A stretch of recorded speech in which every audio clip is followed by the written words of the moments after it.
Now this is yellow polenta, which is a staple of northern Italian cooking.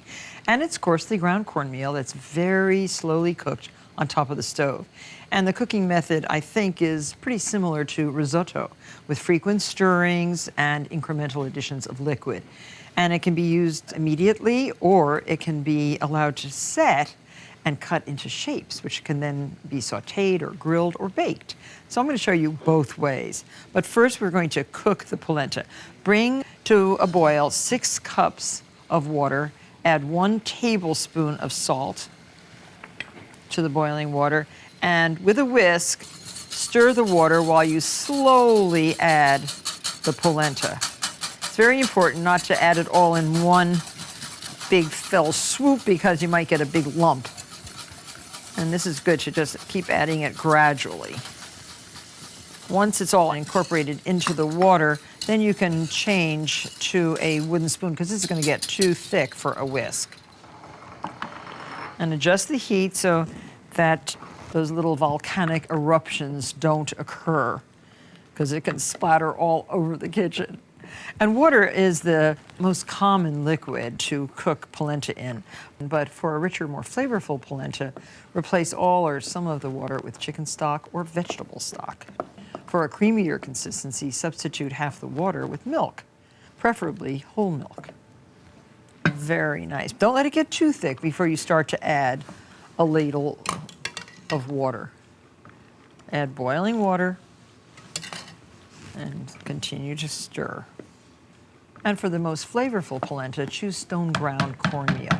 It includes fragments of the germ, which is the center of the corn kernel, and also the seed coat. So have patience, add the water slowly, and make sure you adjust the heat so that it is simmering but not erupting.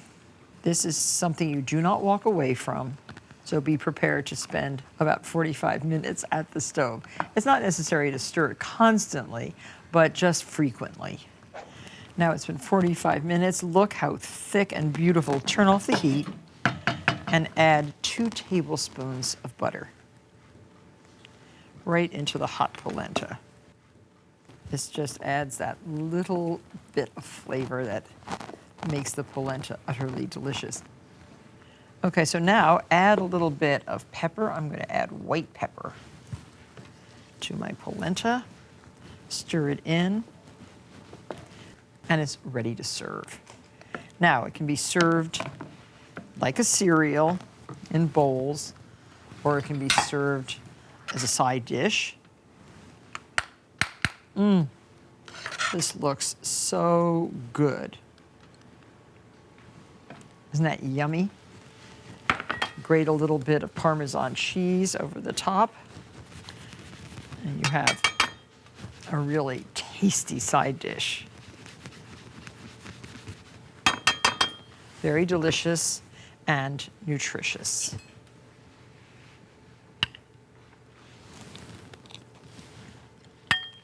I can eat a big bowl of this.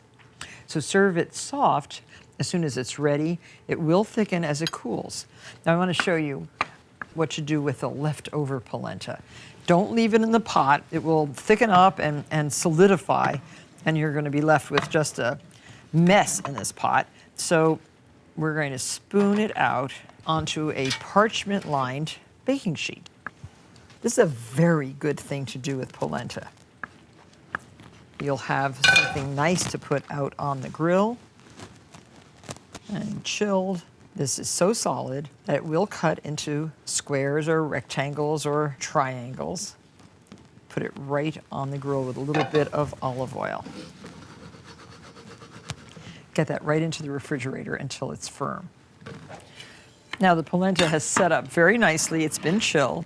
Now invert this right onto a board, cutting board. And that's what it looks like. Take the paper off. Don't forget.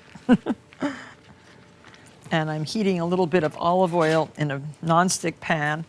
And you can cut this into 4-inch squares this way, and then this way in half, and then cut the halves into triangles. Heat these It's very tasty. Ah. And you want to brown it a little bit on both sides in your skillet. 2 minutes per side is just fine. And once it's heated through and a little crispy brown, arrange it neatly on a plate.